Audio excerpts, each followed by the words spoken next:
I saw a movie, and you may want to. That's right. Equalizer 3 review coming right up. Here we go. So this is weird. For the second week in a row, I can come back from the movie theater with a smile on my face.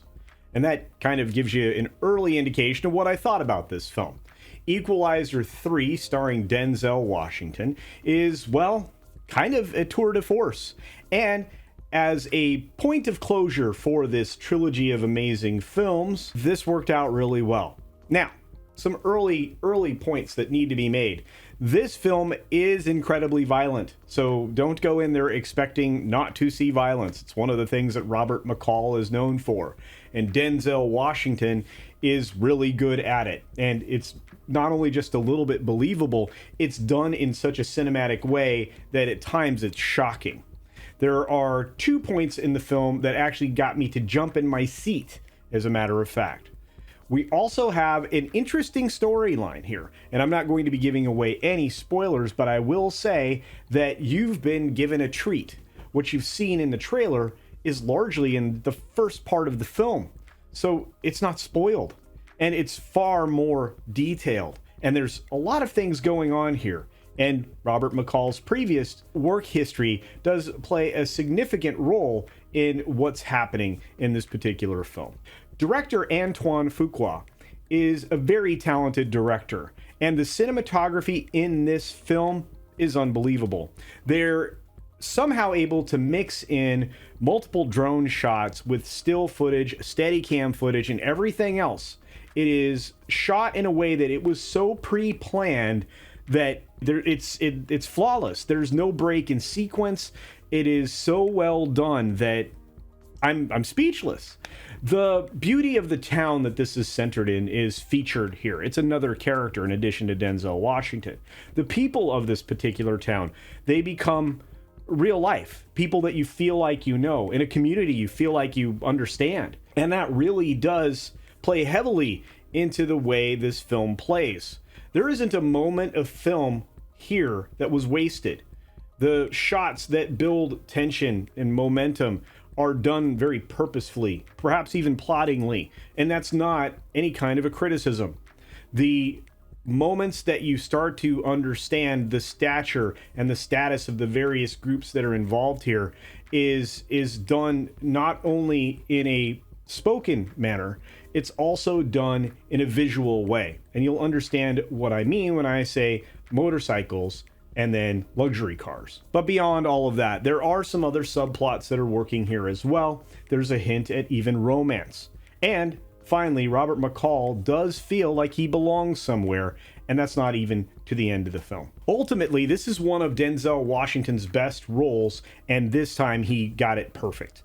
Not only that, this film should be considered for something, at least something Oscar worthy, if not for Denzel's acting, which honestly almost every time he steps in front of a camera he probably should win an Oscar.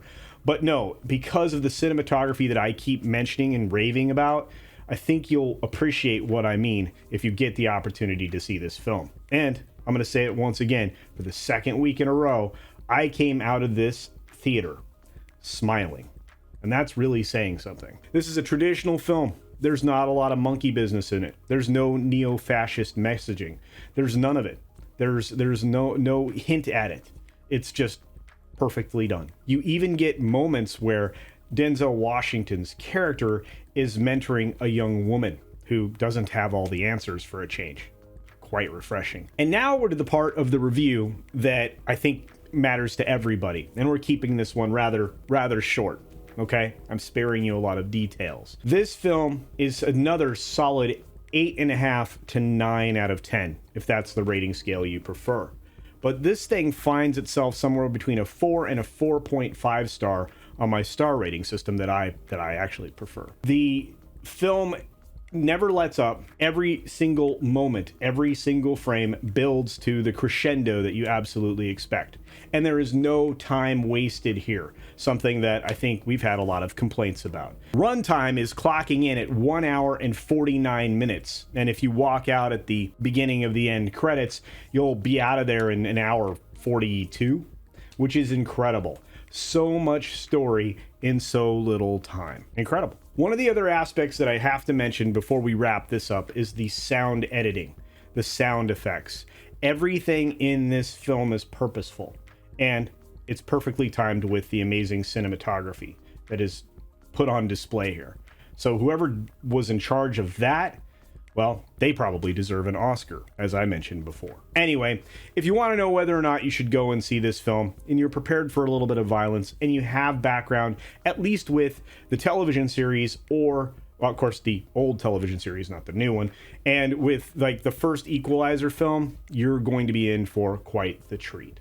Go see this movie. It's worth it. And with that, we're going to wrap up. If you have a chance to see this film and you have some comments, go ahead and let me know down below. If you haven't seen the film and I've talked you into it, let me know that as well. In fact, just say something down there in the comment section below, because it really does help with engagement. So does the like button. And obviously, if you've been here for 1,000 times and you haven't hit the subscribe button, why? It's free. And I really don't bring a lot of noise. I give you a lot of information. So thank you. With that, be sure to take care of yourself, take care of others, and until next time, see ya!